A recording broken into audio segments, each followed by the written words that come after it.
ನಮಸ್ಕಾರ. ಇವತ್ತು ನಾನು ಯಾವುದೇ ವಿಷಯದ ಕುರಿತು ಮಾತಾಡೋದಕ್ಕೆ ನಿಮ್ಮ ಮುಂದೆ ಬಂದಿಲ್ಲ. ನಾಳೆಯಿಂದ ಹೊಸ ವರ್ಷ 2025 ಶುರುವಾಗ್ತಾಯಿದೆ. ಆದ್ದರಿಂದ ನಿಮಗೆ ಹೊಸ ವರ್ಷದ ಹಾರ್ದಿಕ ಶುಭಾಶಯಗಳನ್ನು ತಿಳಿಸ್ತಾ ಇದ್ದೀನಿ. ನಿಮಗೆಲ್ಲ ಒಳ್ಳೆಯದಾಗಲಿ, ದೇವರು ಒಳ್ಳೇದು ಮಾಡಲಿ.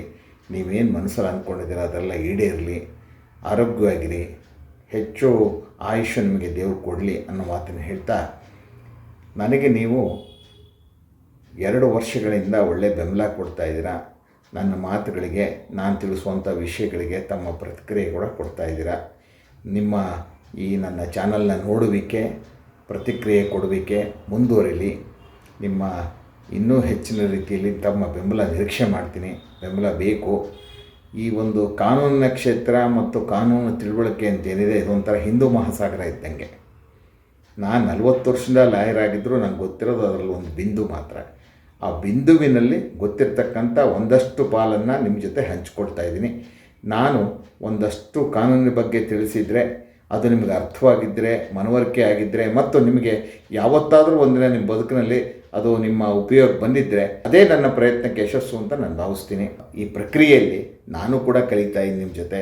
ಯಾಕಂದರೆ ಪ್ರತಿದಿನವೂ ಒಂದೇ ವಿಷಯಕ್ಕೆ ಸಂಬಂಧಪಟ್ಟಂತೆ ಬೇರೆ ಬೇರೆ ರೀತಿಯ ಬೆಳವಣಿಗೆ ಆಗ್ತಾ ಇರುತ್ತೆ. ಬೇರೆ ಬೇರೆ ಹೈಕೋರ್ಟು, ಸುಪ್ರೀಂ ಕೋರ್ಟ್ನ ತೀರ್ಪುಗಳು ಬರ್ತಾ ಇರುತ್ತೆ. ಅದನ್ನೆಲ್ಲ ನಾವು ನೋಡ್ತಾ ಇರಬೇಕಾಗತ್ತೆ ಮತ್ತು ಅದಕ್ಕೆ ಹೊಂದ್ಕೋಬೇಕಾಗತ್ತೆ.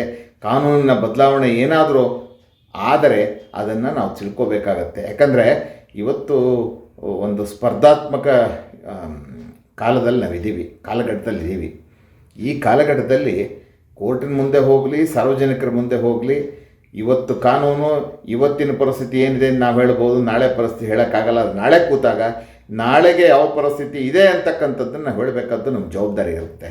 ಆ ಜವಾಬ್ದಾರಿಯನ್ನು ಸಾಕಷ್ಟು ಪ್ರಾಮಾಣಿಕತೆಯಿಂದ ನಾನು ನಿಭಾಯಿಸ್ತಾ ಇದ್ದೀನಿ ಅಂತ ಭಾವಿಸಿದ್ದೀನಿ. ನೀವು ನನಗೆ ತಕ್ಕ ರೀತಿಯಲ್ಲಿ ಪ್ರಶ್ನೆ ಕೇಳ್ತಾ ಇದ್ದೀರಾ. ಮತ್ತು ನಿಮ್ಮ ಪ್ರಶ್ನೆಗಳಿಗೆ ಈ ಒಂದು ಕಾಮೆಂಟ್ಸ್ ಸೆಕ್ಷನಲ್ಲಿ ಉತ್ತರ ಕೊಡೋಕ್ಕಾದರೆ ಕೊಡ್ತೀನಿ. ಎಲ್ಲ ಪ್ರಶ್ನೆಗಳಿಗೂ ಕೊಡೋಕ್ಕಾಗಲ್ಲ. ಹಿಂದೊಂದು ವಿಡಿಯೋ ಮಾಡಿದ್ದೆ, ಅದರಲ್ಲೂ ಇಲ್ಲೂ ಹೇಳ್ತಾ ಇದ್ದೀನಿ. ನಿಮ್ಮ ಪ್ರಶ್ನೆ ಸಂಕ್ಷಿಪ್ತವಾಗಿದ್ದರೆ ನಾನು ಸಂಕ್ಷಿಪ್ತವಾಗಿ ಉತ್ತರ ಕೊಡ್ಬೋದು. ಅಲ್ಲಿ ಚರ್ಚೆಗೆ ಅವಕಾಶ ಇಲ್ಲ.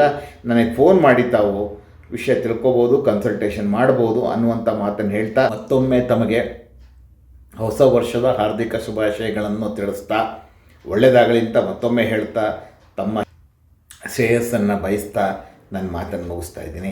ನಮಸ್ಕಾರ, ಶುಭಾಶಯಗಳು.